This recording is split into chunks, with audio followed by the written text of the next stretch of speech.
All right, so I'm gonna go to this one next. It says the sum, which means addition, of two numbers is 59. The larger number is 9 more than the smaller number. What are the numbers? So you need to set X and Y. I'm gonna say the small number, Y is the large number. So you need to designate small or large because that is designated in the word problem. So the first sentence is going to be the sum of two numbers is 59. So the sum of two numbers, the sum of the two numbers is 59.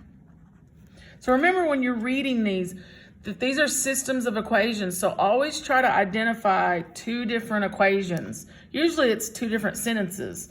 So like then the next sentence is the larger number, remember, which is the Y, is 9 more than means plus the smaller number. You can either write it 9 plus X, or I'm gonna write it X plus 9, because that's just the proper way to write it. So now what you have to do is to decide by what you've learned, what method are you gonna use? And if you remember, when you learn substitution, if one of your equations is already solved for a variable, go ahead and use that, and then substitute that in for the variable that it's solved for. So I'm going to put X plus 9 in for the Y in the first equation. So now I'm going to write it over here. I'm going to say X plus, and then I put my X plus 9 in there for the Y, equals 59. And this one, you don't even have to put a parentheses because it's all addition and you're ready to work it out. So now I have my like terms, which are 2X plus 9. Then I have my two-step equation. So I subtract my constant,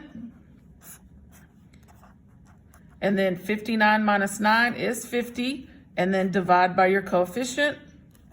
X is 25. And then now you're ready to go find the larger number, because remember, this is the smaller number.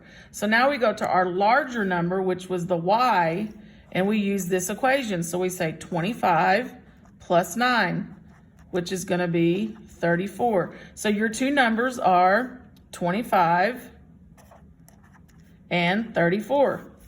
And you can write it as an ordered pair. On this one, let me look.